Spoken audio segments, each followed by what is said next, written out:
The leather notebook felt foreign in Marcus Webb's hands as he stared at the blank page, wondering how the hell his life had come to this. He was supposed to be reviewing quarterly reports right now, not sitting in some overpriced cafe with exposed brick walls and pretentious artwork, attempting to write down his feelings like a teenager with a diary. But Dr. Patricia Chen had been insistent during their session yesterday. "Your wound's so tight, Marcus, that I'm genuinely concerned you'll snap," she'd said, peering at him over her glasses. "Your blood pressure is through the roof.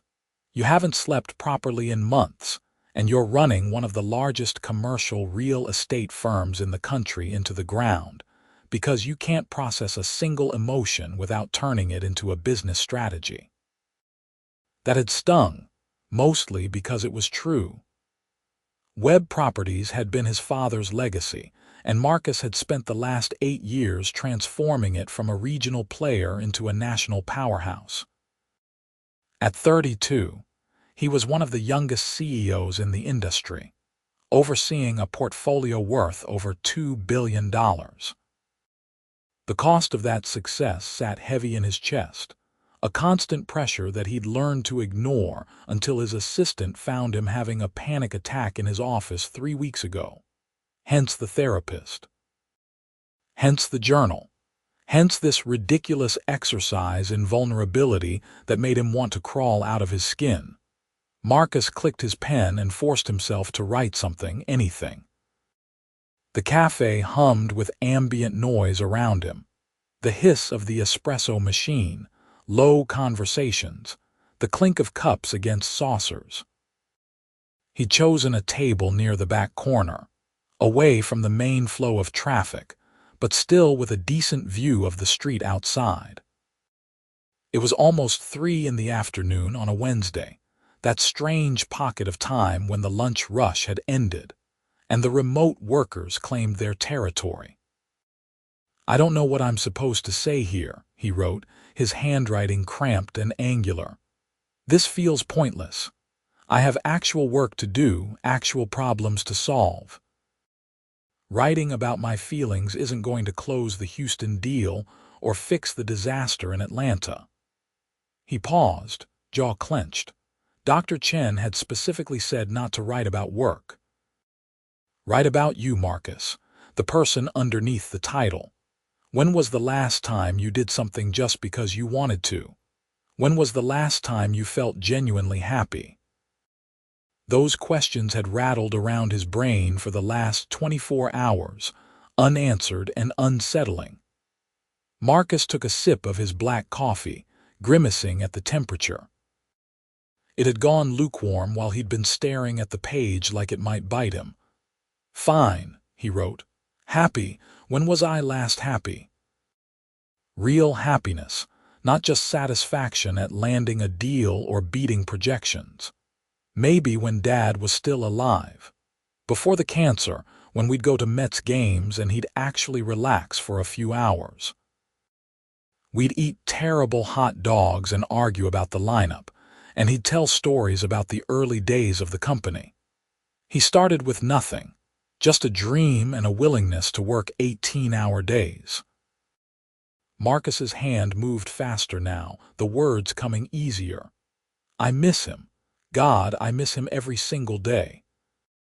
It's been 6 years, and sometimes I still reach for my phone to call him when something big happens.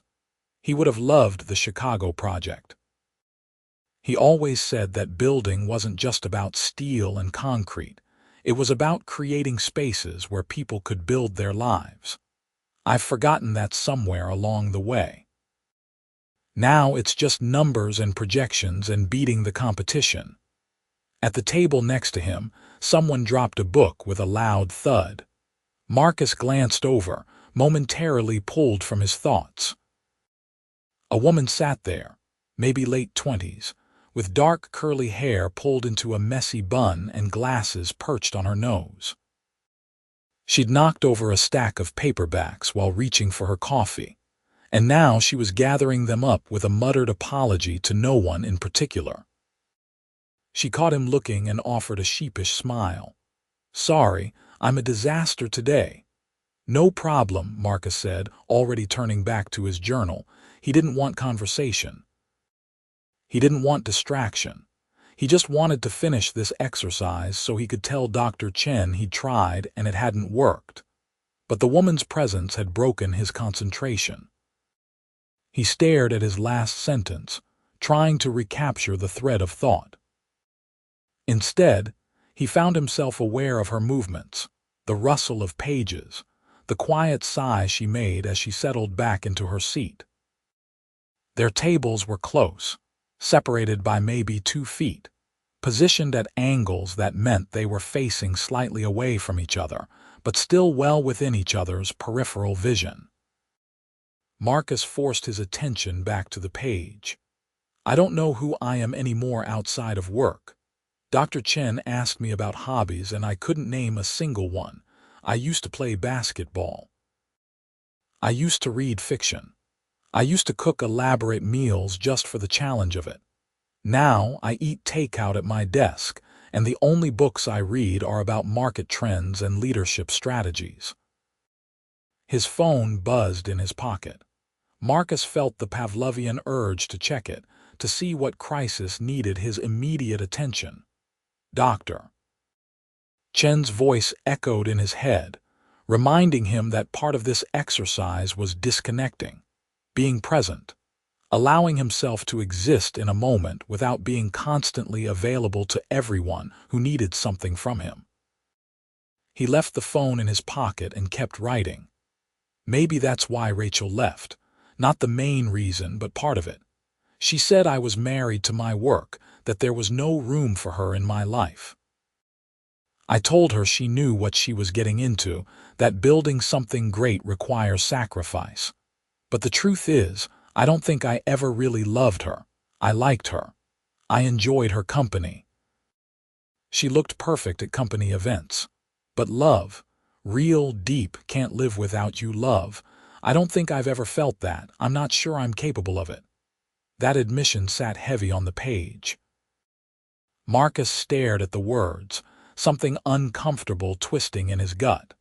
Was that true? Was he really so broken that he couldn't access that most basic human emotion? His parents had loved each other fiercely. He'd grown up watching them navigate life as true partners, laughing at inside jokes and finishing each other's sentences. He wanted that, theoretically. But wanting something, and being able to achieve it were very different things. A gust of wind rattled the cafe's front window as someone entered, bringing with it the smell of autumn air and fallen leaves. Marcus glanced at his watch. He'd been here for 45 minutes and had written maybe half a page. At this rate, he'd be here all afternoon. The thought should have frustrated him, but instead he felt something almost like relief.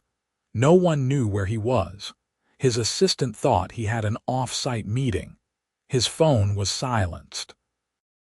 For the first time in months, maybe years, he was accountable to no one but himself. He started a new paragraph. "Dr. Chen says I use work to avoid dealing with grief and loss. She's probably right. After Dad died, I threw myself into the company like a man possessed. 18-hour days turned into 20-hour days. I slept in my office more than my apartment. I told myself I was honoring his legacy, proving I was worthy of the trust he'd placed in me. But really, I think I was just running. As long as I was moving, achieving, building, I didn't have to sit with the giant hole his death left in my life."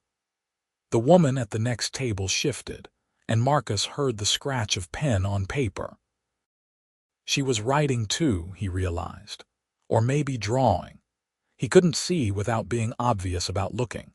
Something about that small shared activity made him feel less ridiculous about his own exercise.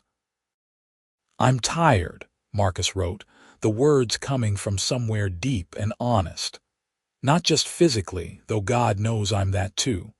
I'm tired of being the person everyone relies on. tired of having all the answers, tired of pretending I have everything under control when most days I feel like I'm barely holding it together. The panic attack scared me. I've always prided myself on being unshakable, on being able to handle whatever gets thrown at me. Realizing that my body might betray me, that stress could actually take me down when competitors and market crashes couldn't, that terrifies me. His hand was starting to cramp, but he kept going, surprised by how the words were flowing now. What would Dad think of me now? Would he be proud of what I've built, or would he be disappointed that I've lost sight of why we build in the first place? He always said that success without fulfillment is just expensive misery. I'm definitely successful. The misery part is debatable. I don't think I'm miserable exactly. I'm just empty, hollow, like I'm going through the motions of a life without actually living it. Marcus paused, reading back over what he'd written. It was raw and uncomfortably honest, nothing like the controlled image he presented to the world. But it felt true in a way that settled something in his chest. Maybe Dr. Chen was onto something with this exercise after all. He was about to continue when a sudden exclamation from the woman next to him made him look up. She was staring at something on her table with wide eyes, one hand pressed to her mouth. It took Marcus a moment to realize what had happened.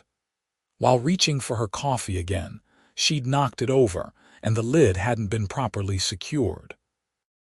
Dark liquid was spreading across the surface, flowing directly toward a stack of papers and what looked like a laptop.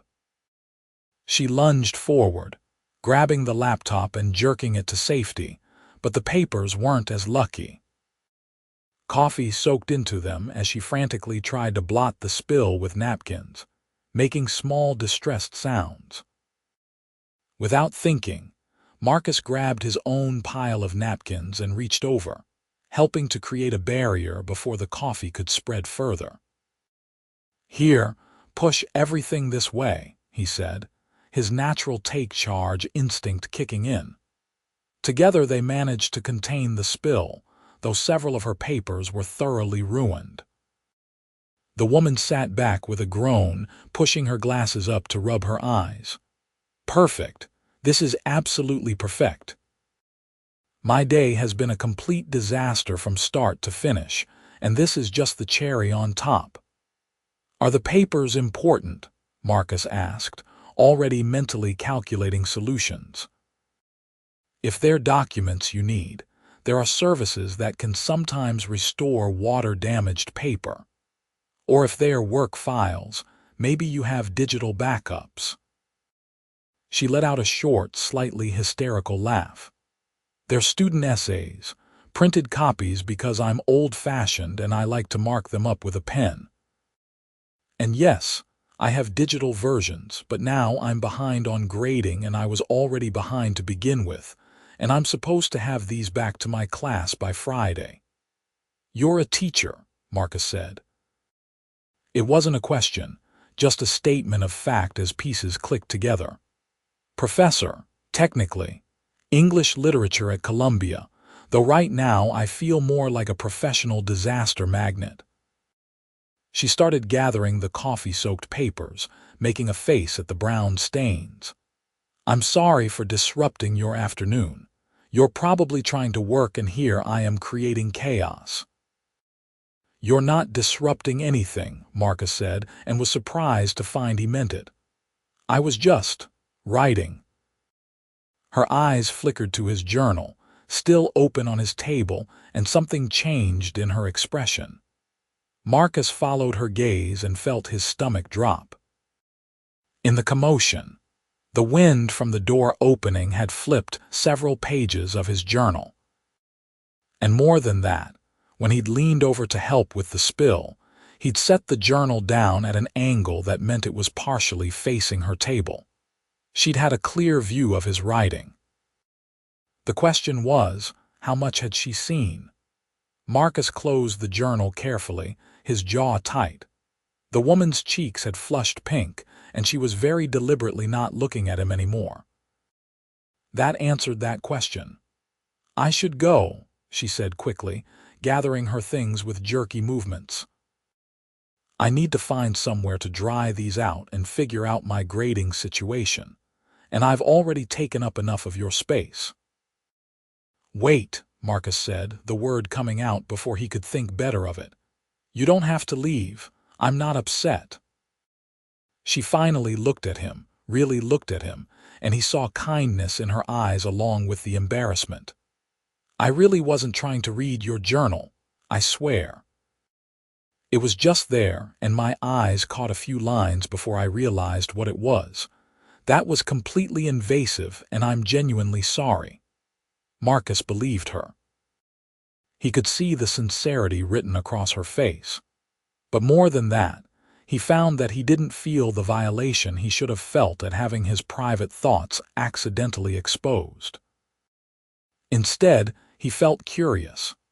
This woman, this stranger who had quite literally crashed into his afternoon, had glimpsed something real about him, and she hadn't run away or looked at him with judgment. She'd looked at him with understanding. "What did you read?" he asked. She bit her lip. "I shouldn't say it was private. I'm asking." A long moment passed between them. Outside, a taxi honked. The espresso machine hissed. Time seemed to slow and stretch. "The part about your dad," she said quietly. "About missing him and calling him when big things happen. And something about building spaces for people to live their lives." She paused. "I lost my mom 4 years ago, ovarian cancer. I still pick up the phone to call her at least once a week. It's always this moment of forgetting and then remembering hits me all over again." Marcus felt something crack open in his chest. "I'm sorry, it's the worst club to be part of. It really is." She offered him a sad smile. "I'm Emma, by the way, Emma Rivera, and I really am mortified about reading your personal writing. Marcus Webb, and it's okay, really." He gestured to the chair across from him. "Sit. Your papers need to dry anyway, and running around the city with wet essays won't help anything." Emma hesitated, then settled back into her seat, though she angled her chair slightly so she was facing him more directly. Now that Marcus was really looking at her, he found himself taking in details. The small silver hoops in her ears.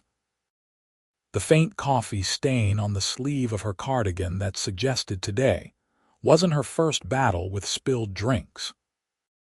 The way her eyes crinkled slightly at the corners when she smiled, like she did it often enough to leave traces. She was pretty. Not in the polished, high-maintenance way that Rachel had been, but in a warm, accessible way that made him want to keep looking. "So you're working on self-improvement," Emma said, nodding toward his journal.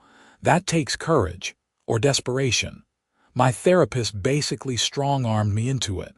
Still counts." Emma wrapped her hands around her coffee cup, what remained of it. "Therapy is good. I saw someone after Mom died. It helped more than I thought it would." Marcus found himself relaxing into the conversation in a way that felt unfamiliar and surprisingly pleasant. "Dr. Chen, that's my therapist. She says I'm emotionally constipated." Emma snorted with laughter, then immediately looked apologetic. "Sorry, that's not funny, except it kind of is. The terminology, I mean. It's accurate, so I can't really argue." Marcus leaned back in his chair. "She thinks journaling will help me process emotions instead of just compartmentalizing everything into neat boxes that I can stack up and ignore. And is it working?" He considered the question seriously. "Maybe. It felt stupid at first, but then I started actually writing and things came out that I didn't know were sitting there, so maybe she's onto something." "That's what good writing does," Emma said. "It helps you figure out what you think and feel. I tell my students that all the time, though most of them just want to know the formula for getting an A on their essays. What do you teach, besides the obvious? Modern American literature, mostly. 20th century forward. I have a particular fondness for post-war fiction and contemporary novels that tackle social issues. Her whole face lit up when she talked about it. I know that probably sounds incredibly boring to most people. It doesn't sound boring at all. What are you reading right now? Emma's eyes widened slightly, like she wasn't used to people asking follow-up questions. Oh, I just finished rereading The Things They Carried by Tim O'Brien. I teach it every semester and it still destroys me every single time. And for fun, I'm working through Celeste Ng's books. Have you read anything by her? Marcus shook his head. I don't read much fiction anymore. I used to, but work kind of took over. What do you do? Here it was, the moment where he'd have to explain, and she'd either be impressed or immediately see him differently. Marcus had learned that his job title changed things. People either wanted something from him, or they decided he was some heartless corporate shark. Neither reaction was particularly pleasant. But Emma was looking at him with genuine interest, and he found himself not wanting to lie or deflect. I'm a CEO, commercial real estate. My company develops and manages properties across the country. Wow, that sounds incredibly stressful. Not the response he was expecting. It can be, yeah, hence the therapy. Hence the emotional constipation, Emma said with a slight smile. Sorry, I shouldn't joke. It's a defense mechanism. When I get nervous, I make inappropriate comments. Why are you nervous? She gestured vaguely at him. You're very intimidating, not in a bad way. You just have this intensity about you. Like you're always analyzing and calculating. It's a little overwhelming. Marcus felt something twist in his chest. He'd heard that before, from Rachel, from colleagues, even from his own assistant. His intensity was both his greatest asset and his biggest liability. It helped him close deals and drive his company forward, but it also kept people at a distance. Even now, sitting in a cafe trying to have a normal conversation, he couldn't quite turn it off. I'm working on that, he said quietly. The intensity thing, being more present, less in my head. Emma studied him for a moment, and he had the unsettling feeling she was seeing far more than he usually let people see. I think you're doing okay right now. They fell into an easy conversation after that, the kind that meandered through topics without any particular destination.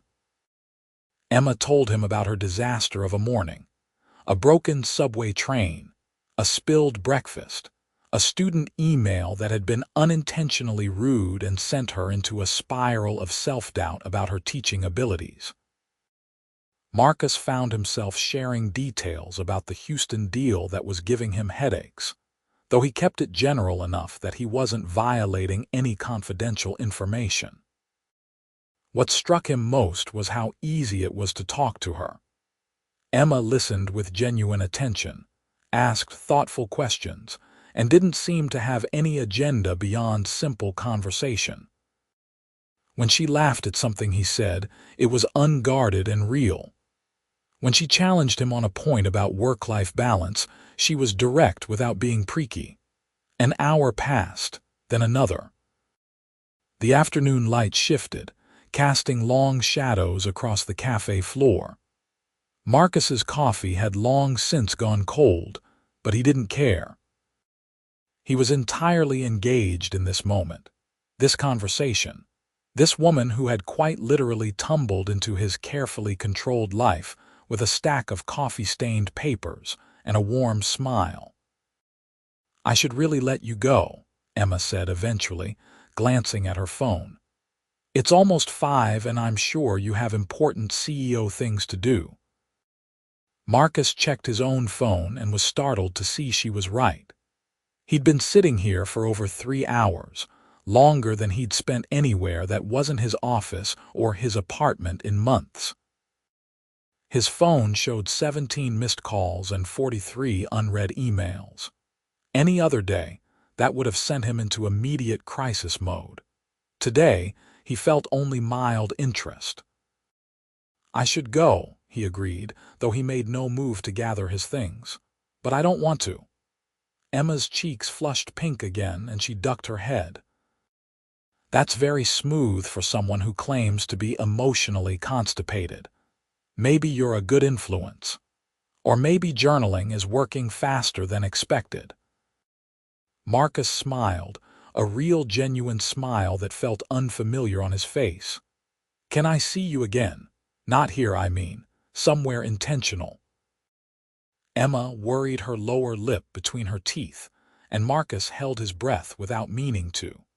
He couldn't remember the last time he'd been nervous about a woman's answer to anything.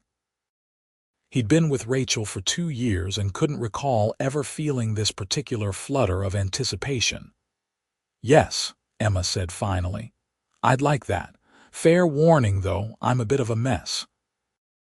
As today has thoroughly demonstrated. I'm wound too tight and emotionally unavailable.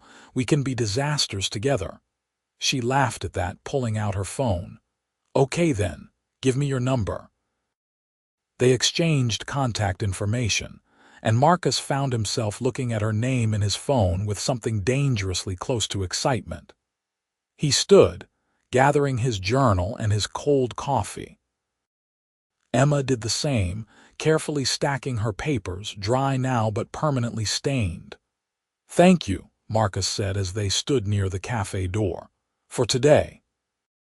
For reading my journal by accident and not running away. Thank you for not being weird about it, and for the napkins." Emma shouldered her bag, pushing her glasses up her nose in a gesture he was already starting to find endearing. "Text me. When you want to get together, if you want to get together. No pressure." "I will." Marcus watched her walk out into the autumn evening, her curly hair catching the golden hour light. Then he headed in the opposite direction toward his office, his mind already spinning with possibilities. He made it 3 blocks before his phone rang. His assistant, probably wondering if he'd fallen off the face of the earth. He answered, slipping back into CEO mode. "Michael, I'm on my way back now. What's the emergency?" But even as he listened to Michael rattle off the various crises that had accumulated during his absence, Marcus found his thoughts drifting back to the cafe, to dark curls and a warm laugh, to the unexpected pleasure of being seen by someone who had no reason to see him as anything other than a stranger with a journal. That night, lying in his absurdly expensive apartment overlooking Central Park, Marcus opened his journal again. "I met someone today," he wrote. "Her name is Emma, and she spilled coffee all over her work and accidentally read my private thoughts, and somehow that turned into the best afternoon I've had in years. Dr. Chen will probably say I'm projecting or searching for external validation instead of finding it within myself. But I don't think that's what this is. I think maybe I've been so closed off for so long that I forgot what it feels like to connect with another person." He paused, pen hovering over the page. "I want to see her again. Not in a calculated way, not as a goal to achieve or a deal to close. I just want to be around her, want to hear what she thinks about things, want to make her laugh again. Is this what normal people feel? Is this what I've been missing?" Marcus set the pen down and stared at the ceiling. Tomorrow he'd text her. Tomorrow he'd figure out how to ask her out properly, where to take her, what to say. Tonight, he'd let himself sit with this unfamiliar feeling of anticipation, this sense that maybe his life was about to become something more than quarterly reports and endless work. His phone buzzed. For once he hoped it wasn't work. It wasn't. "Hi, it's Emma. I know we just exchanged numbers, but I wanted to make sure mine went through. Also, I've been sitting here for 10 minutes trying to decide if texting you the same night made me seem overeager. And then I realized that's ridiculous, because we're adults and games are stupid. So hi. Marcus found himself grinning at his phone like an idiot. He typed back quickly before he could overthink it. Hi. Not overeager at all. I've been thinking about you since we left. Are you free Saturday night? The 3 dots indicating she was typing appeared immediately. Yes. What did you have in mind? Dinner. Somewhere we can actually talk. I know a place in the West Village that's good but not too loud. That sounds perfect. What time? They hammered out the details, and Marcus found himself energized in a way that had nothing to do with work or achievement. This was something entirely different, something just for him. When he finally set his phone down, it was after midnight, and they'd been texting for over 2 hours about everything and nothing. Saturday couldn't come fast enough. The next few days crawled by with agonizing slowness, despite being packed with meetings and decisions that required Marcus's full attention. He found his mind wandering at inappropriate times, drifting to thoughts of Emma. During a presentation about the Atlanta property, he caught himself wondering what books she'd assign if she was teaching a class on finding yourself. In the middle of a tense negotiation call with the Houston investors, he zoned out thinking about how her eyes crinkled when she laughed. It was unprofessional and unlike him, and he couldn't seem to stop. Are you feeling all right? Michael asked after a Thursday meeting where Marcus had uncharacteristically zoned out during a finance report. You seem distracted. I'm fine. Just tired. Michael didn't look convinced but didn't push. Marcus made a mental note to be more careful. The last thing he needed was his entire executive team thinking he was losing his edge. Though if he was being honest with himself, his edge had been razor-sharp for so long that maybe a little dulling wouldn't be the worst thing in the world. He texted Emma throughout the week, quick messages that turned into longer conversations. She sent him a photo of a student essay that began with "in conclusion" in the first sentence. He sent her a picture of a typo in a legal document that had turned public space into pubic space, nearly causing a crisis during closing. They fell into an easy rhythm, sharing small moments of their days, building a foundation of casual intimacy that felt natural and right. By the time Saturday arrived, Marcus was more nervous than he'd been in years. He changed his shirt 3 times, finally settling on a navy button-down that his sister had told him brought out his eyes. Not that he cared about that sort of thing normally, but tonight he wanted to look good. Wanted Emma to look at him and feel whatever it was he'd been feeling all week.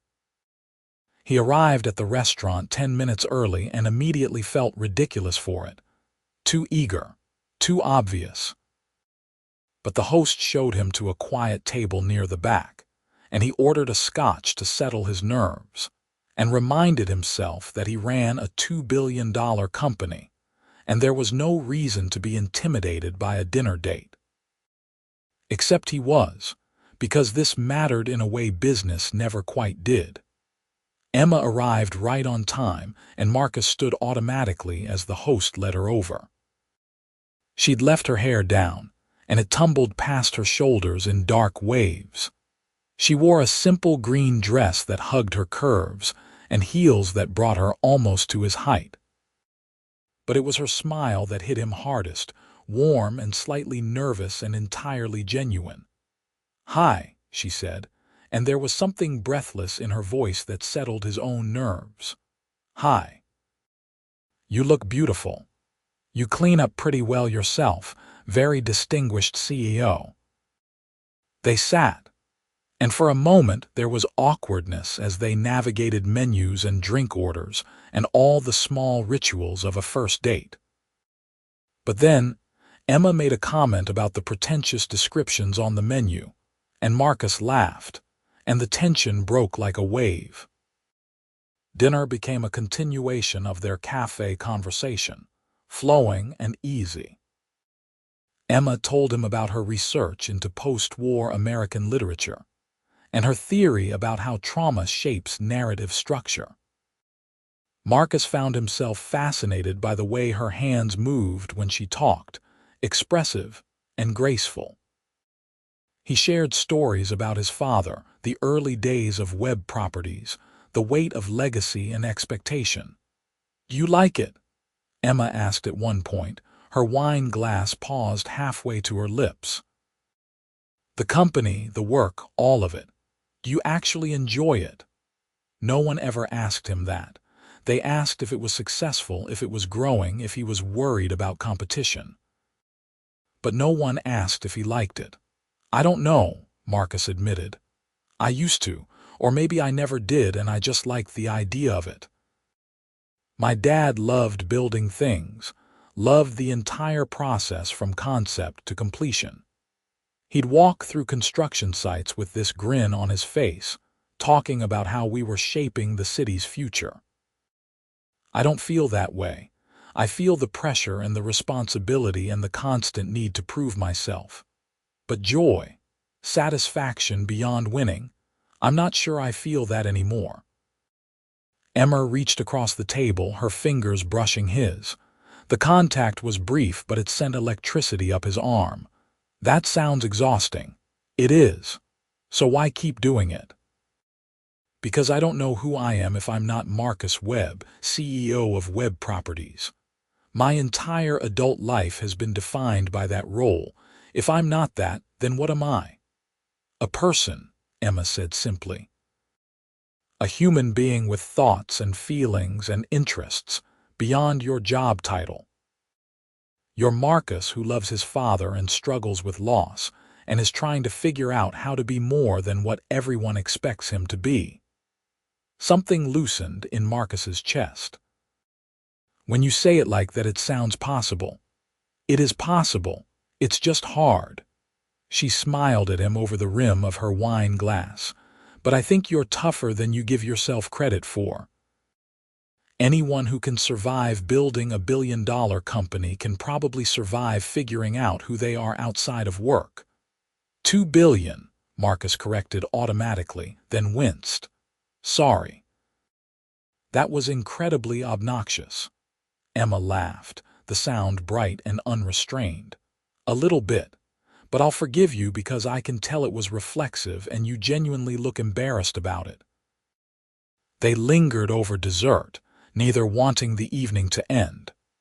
The restaurant gradually emptied around them until they were one of only 3 tables left. Marcus had completely lost track of time, something that never happened. His entire life was scheduled in 15-minute increments, every moment accounted for and optimized. But here now with Emma, time felt fluid and unimportant. "I should probably get going," Emma said eventually, though she made no move to stand. "I have papers to grade tomorrow and a lecture to prep." "I don't want you to go." The words came out more raw than he intended, but Emma didn't look startled. She looked pleased, a flush creeping up her neck. "I don't want to go either. But if I don't leave now, I'm going to do something impulsive like invite myself back to your place. And it's only our first date, and I'm trying to be a mature adult about this." Marcus's heart kicked hard against his ribs. "What if I invited you? Would that make it less impulsive?"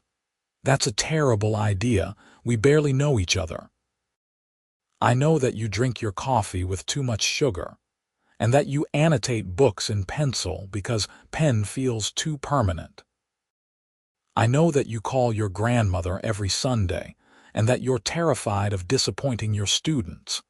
I know that you see the best in people even when they're not sure it's there." He held her gaze. "I want to know more, and I don't want a night to end." Emma bit her lip, clearly warring with herself. "This is crazy."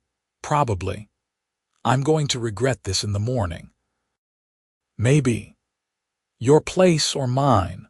Marcus paid the check, probably leaving a ridiculously large tip in his haste, and they tumbled out onto the street together. He hailed a cab, giving his address, and Emma slid in beside him. The moment the door closed, she turned to him, and then they were kissing, deep and urgent and absolutely inevitable. She tasted like wine and chocolate and possibility. Marcus's hand tangled in her hair, and she made a small sound against his mouth that shot straight through him. They barely came up for air during the entire ride, and Marcus was vaguely aware of the cab driver's amused expression in the rearview mirror. His apartment was on the 32nd floor, all glass and steel and expensive furniture that he barely noticed anymore. Emma walked in and immediately went to the floor-to-ceiling windows, pressing her hands against the glass as she took in the view of the city spread out below them. "This is incredible," she said softly. "You can see everything from up here." Marcus came up behind her, not touching but close enough that he could feel her warmth.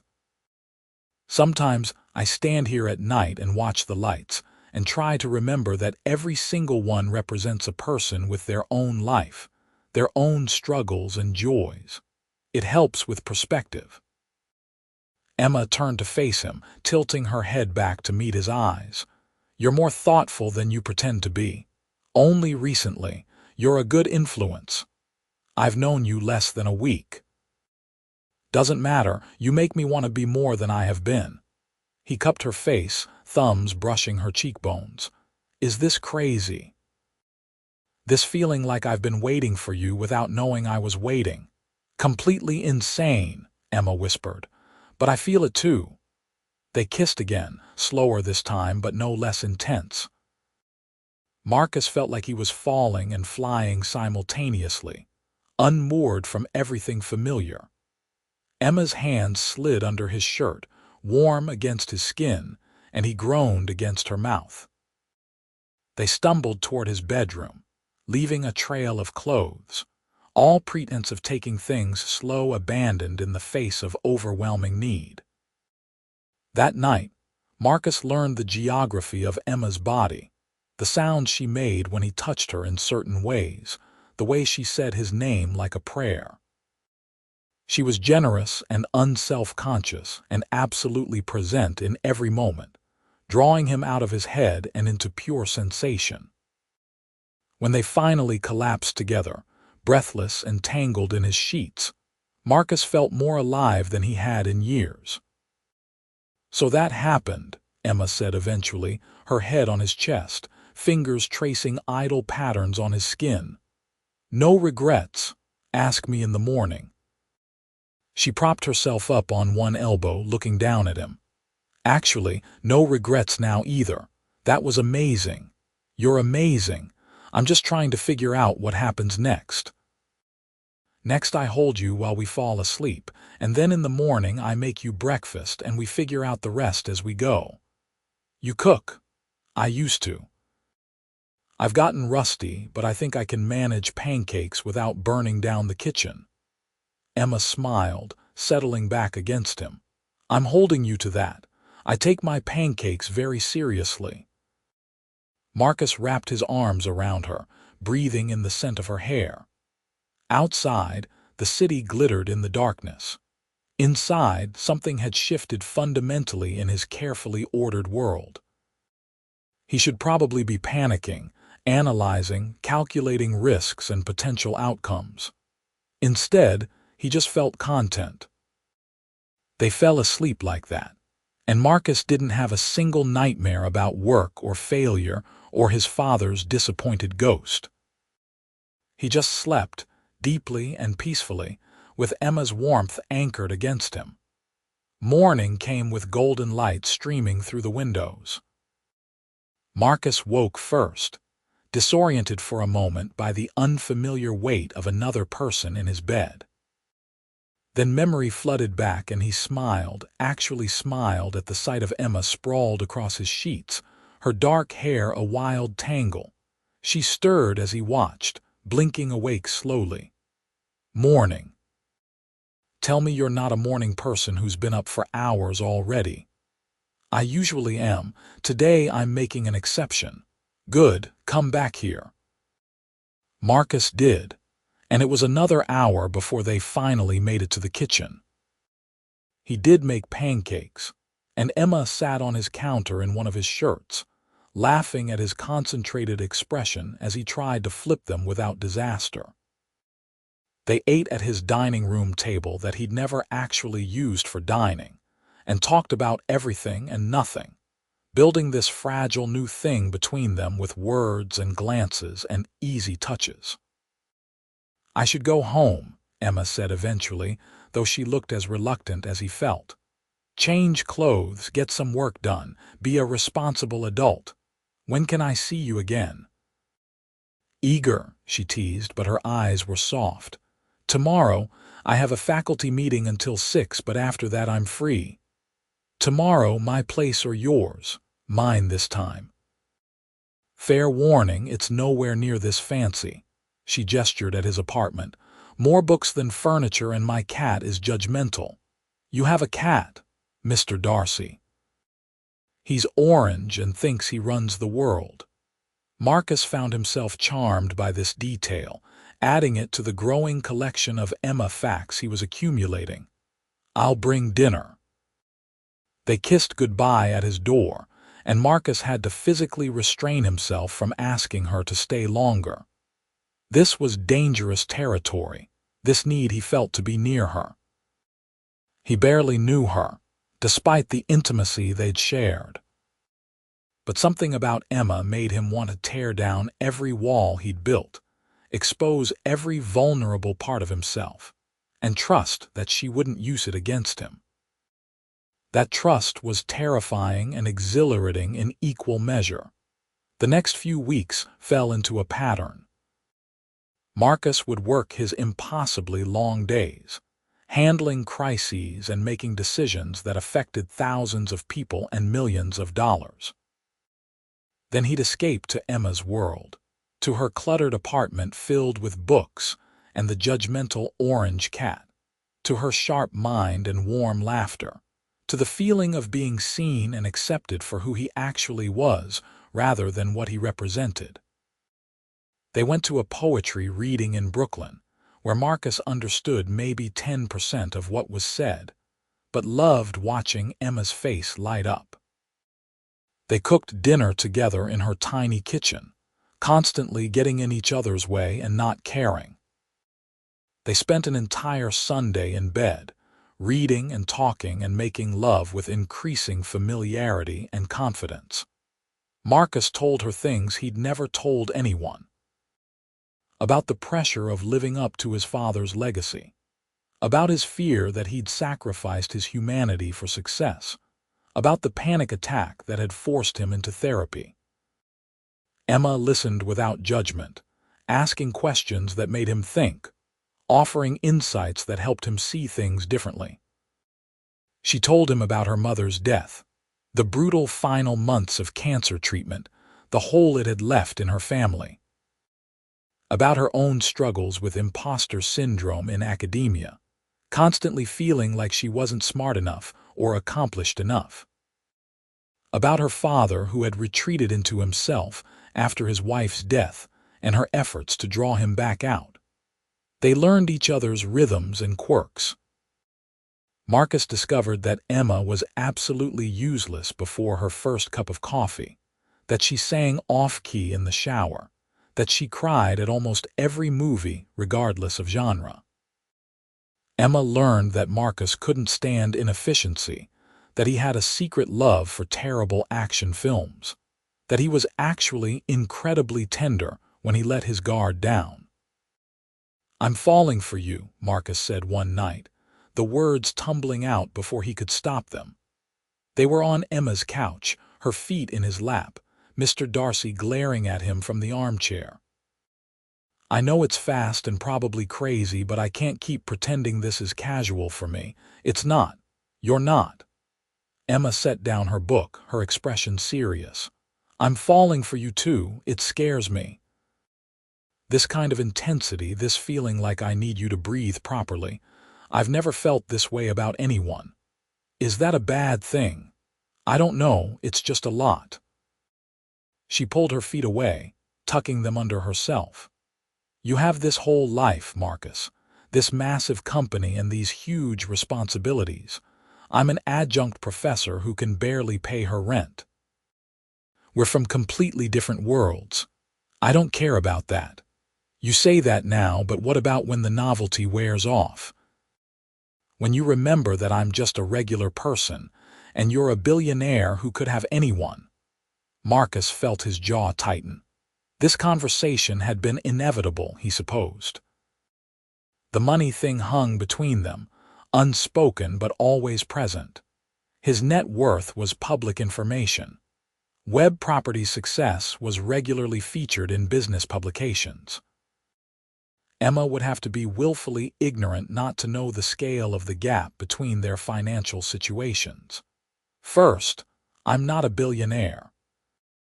Webb Properties is worth that much, but my personal net worth is substantially less. Second, even if I was, why would that matter? I want you, Emma, not anyone else. You. But why? She pushed her glasses up her nose, a gesture he now recognized as nervous habit. I'm messy and disorganized, and I spend my days discussing dead authors with kids who are mostly just trying to get credits. You're brilliant and driven, and you literally shape city skylines. What do you see in me? Marcus moved closer, taking her hands. I see someone who's passionate about what she does even though it doesn't pay well or come with prestige. Someone who cares about people, really cares, not just as assets or resources. You make me want to be better, Emma. Make me want to remember what it feels like to be human instead of just successful. When I'm with you, I'm not Marcus Webb, the CEO. I'm just Marcus, and that's enough. You make me feel like that's enough. Tears were streaming down Emma's face now. That's incredibly unfair.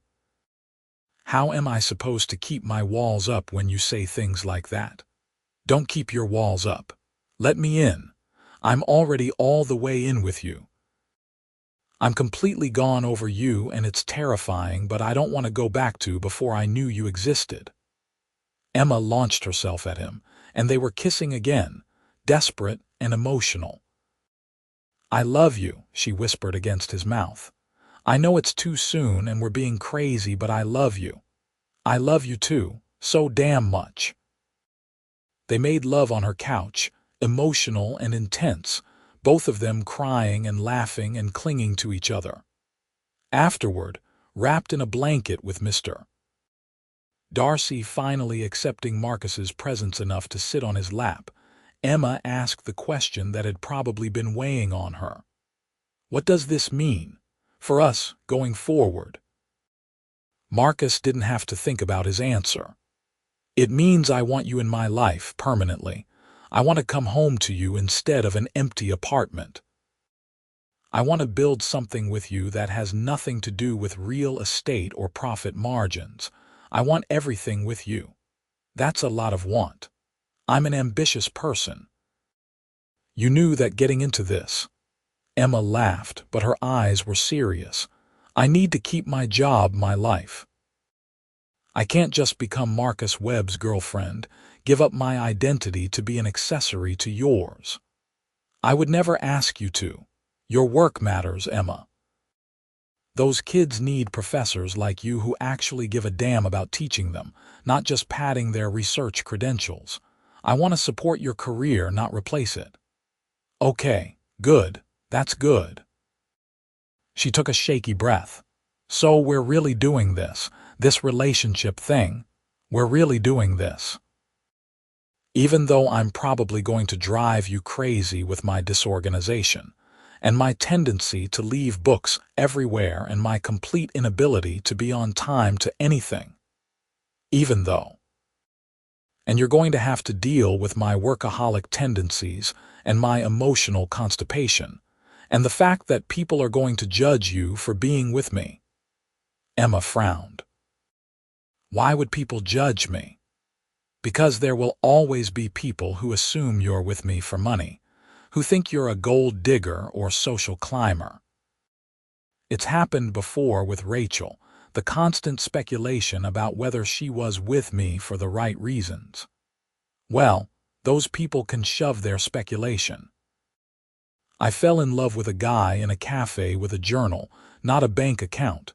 The fact that you're successful is great, but it's not why I'm here. She cupped his face. I'm here because you're kind and thoughtful, and you're trying so hard to be better than you were. I'm here because you make me laugh, and you listen when I talk about dead authors, and you hold me like I'm precious. That's why I'm here. Marcus kissed her softly, pouring everything he felt into the contact. I don't deserve you. Probably not, but you're stuck with me anyway. They stayed up late into the night, talking about the future in practical terms. Emma would keep her apartment for now, because moving in together after only a few weeks would be genuinely insane. But Marcus would spend more time there, and she'd spend more time at his place. They'd go public with their relationship, which meant Marcus would probably have to deal with some media attention. Emma would meet his family, he'd meet hers. They'd figure out how to balance his demanding career with her teaching schedule. It all felt real and possible, and terrifying in the best possible way. Marcus's family loved Emma immediately, which was both a relief and slightly overwhelming. His mother hugged her for a full minute upon meeting her, tears in her eyes. "You've made my son smile again," she said. "I didn't think anyone could do that after James died." His sister was more direct. "Don't screw this up," she told Marcus while Emma was in the bathroom. "She's perfect for you, and if you let work destroy this relationship, I will personally kick your ass." Meeting Emma's family was more complicated. Her father was polite but distant, clearly still struggling with his wife's death. Her younger brother was suspicious, asking pointed questions about Marcus's intentions that Emma had to intervene on. "Jake, stop interrogating him. He's not some predator trying to corrupt me." "He's a billionaire," Jake said flatly. "Those guys are always predators in some way." "I'm not a billionaire," Marcus corrected for what felt like the 1,000th time. "And I love your sister. I'm not trying to change her or control her or anything else your imagination is cooking up." Jake didn't look convinced, but he backed off after Emma shot him a glare. The dinner was awkward but survivable, and Emma apologized profusely afterward. "He's protective. After Mom died, he got weird about people leaving or getting hurt. I understand. I'd be suspicious too if you were my sister, and I was meeting some CEO who swept you off your feet in a couple months. You didn't sweep me off my feet. I fell for you while helping clean up my own mess, which is much more on brand for me." Marcus pulled her close, breathing in her familiar scent. "However it happened, I'm grateful it did." The months that followed weren't perfect. Marcus still struggled with work-life balance, occasionally falling into old patterns of 16-hour days and bringing stress home. Emma sometimes felt insecure about their different economic situations, especially when they'd go to events where she was surrounded by wealth she couldn't comprehend. They fought about his tendency to try to fix her problems instead of just listening, about her habit of shutting down when she felt overwhelmed. But they worked through it. Marcus went to therapy religiously, journaling regularly, learning to identify when he was spiraling into unhealthy patterns. Emma talked to her own therapist about her fears of not being enough, of being left like her mother had left. They communicated even when it was hard, choosing honesty over comfort. The Houston deal finally closed in March, a massive success that made business headlines. Marcus took Emma to the celebration party, and she met the full force of his professional world. She held her own beautifully, charming investors and partners with her genuine interest in people. When one particularly condescending developer's wife asked what Emma did, clearly expecting nothing or shopping, Emma smiled sweetly and said, "I teach literature at Columbia.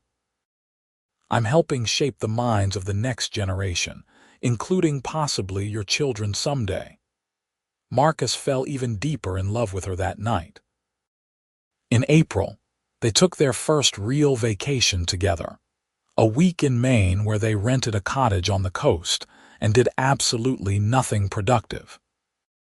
Marcus didn't check his email for 4 entire days, a personal record. They walked on beaches, ate lobster rolls, and talked about their dreams for the future. Emma wanted to eventually write a book about women writers of the post-war period. Marcus admitted that he was thinking about stepping back from the CEO role, maybe moving into a chairman position where he could guide strategy without the day-to-day operational burden. "What would you do with your time?" Emma asked, her head on his shoulder as they watched the sunset. "I don't know yet. Figure that out. Travel maybe. Spend more time with you. Learn to be a person again instead of just a title." "That sounds healthy. Dr. Chen would be proud." "She is. I saw her last week and she said I've made remarkable progress." Apparently falling in love is good for emotional constipation. Emma laughed, the sound carried away by the ocean breeze. "I should write that testimonial for her website. Dr. Chen, curing emotional constipation through cafe journaling since 2024. Please don't. Too late, already drafting it in my head." Marcus kissed her temple, overwhelmingly grateful for this woman who had stumbled into his life with spilled coffee and accidentally read his private thoughts. That moment in the cafe felt like a lifetime ago, and also just yesterday. He was a different person now. Or maybe he was becoming the person he was always meant to be before grief and responsibility buried him. "Marry me," Marcus said suddenly, the words surprising him as much as Emma. She sat up straight, staring at him with wide eyes. "What? Marry me? I know it's fast, and we probably should wait longer, and I don't have a ring or a planned speech or any of the things you're supposed to have. But I love you and I want to spend my life with you, and I don't want to wait to ask just because some arbitrary social convention says I should." Emma's eyes filled with tears. "You're serious?" "Completely serious. I want to marry you, Emma Rivera. I want to wake up next to you every morning and hear your terrible shower singing and watch you spill coffee on things. I want to support your dreams and let you support mine. I want to build a life with you that's about more than just success or achievement. I want partnership and love and all the messy, complicated, beautiful things that come with it." "Yes," Emma said, tears streaming down her face. "Yes, of course, yes.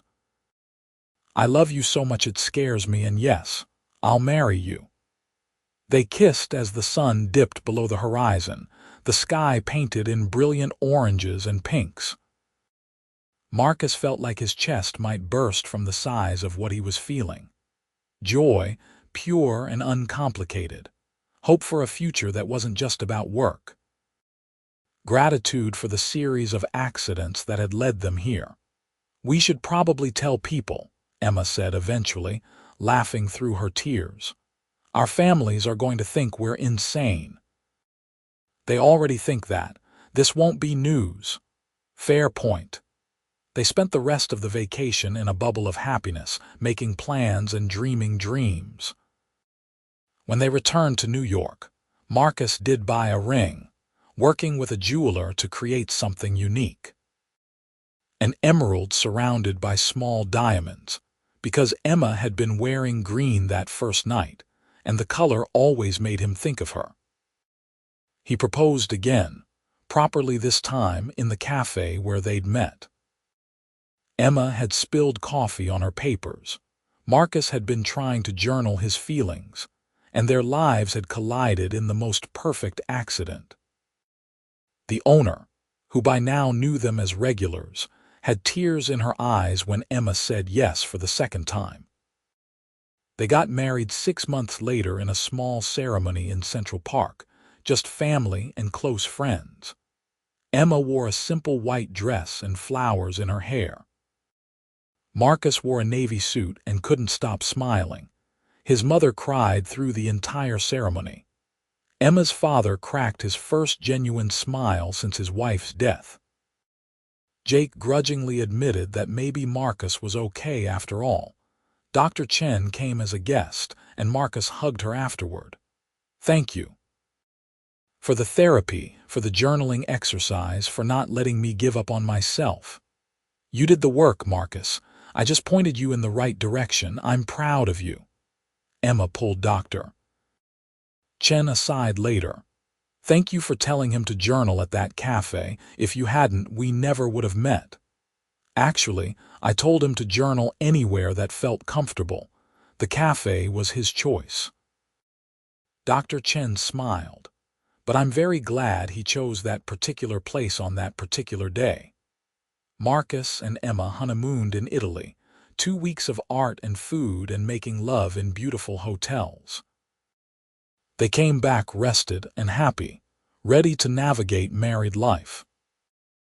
Emma moved into Marcus's apartment, though she insisted on keeping some of her furniture, making the space feel like theirs instead of just his. Mr. Darcy adjusted with surprising grace, claiming the best spot on the couch as his throne. Marcus did step back from the CEO role, transitioning to chairman over the course of a year. It was harder than he expected, letting go of that level of control. But with Emma's support and continued therapy, he managed it.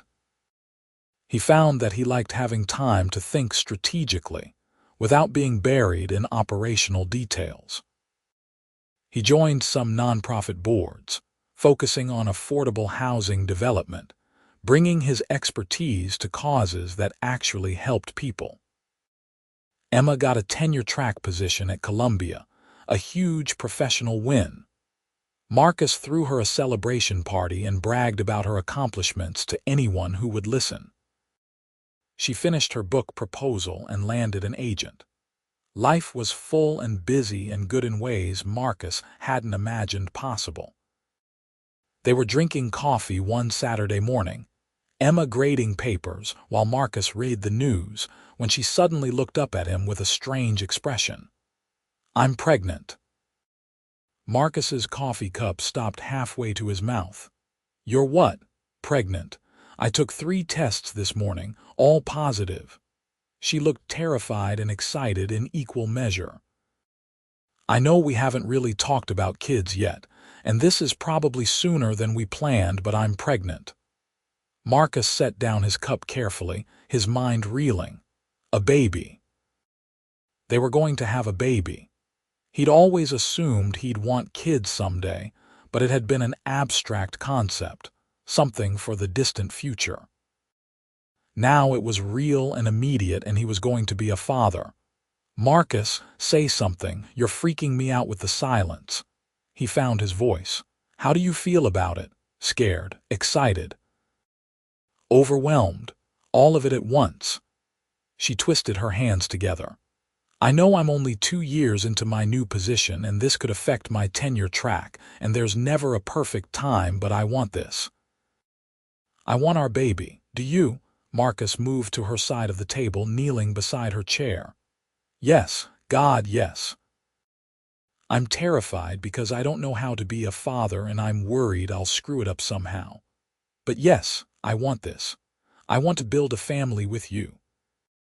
Emma started crying, and Marcus held her, his own eyes wet. A baby. Their baby.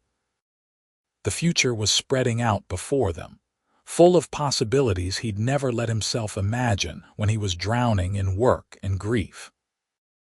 "I'm going to be a terrible pregnant person," Emma said, laughing through her tears. I already cry at everything and my body is about to go completely haywire. I'll love you through every minute of it. Even when I'm huge and cranky and eating weird things at 3 in the morning. Especially then. Pregnancy was everything Emma predicted and more. She got every symptom possible, from morning sickness that lasted all day to bizarre cravings to emotional swings that left Marcus scrambling to keep up. But she was also radiant, glowing with this inner light that made her even more beautiful. Marcus fell in love with her all over again, watching her body change, seeing her embrace this new chapter with the same courage she brought to everything. They found out they were having a girl, and Marcus immediately started sobbing in the ultrasound room. A daughter. He was going to have a daughter. The responsibility of that felt enormous and precious. He wanted to give her everything, protect her from everything, while also teaching her to be strong and independent like her mother. "We need to name her," Emma said one night, her hand on her swollen belly. They were in bed, Marcus's hand resting beside hers, feeling their daughter kick and move. "I was thinking about your mom," Marcus said quietly. "What was her name?" "Maria Elena." Emma's eyes filled with tears, as they so often did these days. "You want to name our daughter after my mother. I think she should know where she comes from. Your mom's strength, her love for family, those are things worth honoring. Maria Webb, I love that." She paused. "What about a middle name? We could use your dad's name, James. Maria James Webb, it's perfect." Their daughter arrived 3 weeks early on a snowy December evening, coming into the world screaming her indignation at the cold. Emma labored for 14 hours, and Marcus stayed by her side the entire time, holding her hand, breathing with her, feeling utterly useless but refusing to leave. When Maria finally emerged, tiny and red-faced and absolutely perfect, Marcus understood for the first time what his father must have felt looking at him as a newborn. This overwhelming love, this fierce protectiveness, this sense that nothing else in the world mattered as much as this small person. "She's beautiful," he whispered, tears streaming down his face as the nurse placed Maria in his arms. "She looks like you." "She has your nose," Emma said tiredly, but her smile was radiant. "Our daughter, Marcus, we made a person. We made the most perfect person in the world." Those first few months were exhausting and wonderful and absolutely terrifying. Marcus, who ran a billion-dollar company without breaking a sweat, was defeated by diaper changes and sleep deprivation. Emma, who lectured to hundreds of students without notes, dissolved into panic over every tiny sound Maria made. They figured it out together, learning as they went, supporting each other through the overwhelming transition to parenthood. Marcus cut his work schedule even further, refusing to miss these early moments with his daughter. He'd built Webb Properties into something successful, but that paled in comparison to building a family, to being present for the people he loved. Money and success were meaningless if you had no one to share them with, no reason beyond accumulation. On Maria's first birthday, Marcus and Emma took her back to the cafe where they'd met. It had become a tradition, stopping in every few months, the owner greeting them by name. They sat at adjacent tables, though now they pushed them together, Maria in her high chair between them making a glorious mess of a muffin. "I was thinking," Emma said, wiping frosting off Maria's face for the third time, "maybe we should have another one, eventually, in a year or two." Marcus looked at his wife, at his daughter, at this life they'd built together. 2 years ago, he'd been alone and drowning, convinced that success required sacrifice, that he couldn't have both professional achievement and personal fulfillment.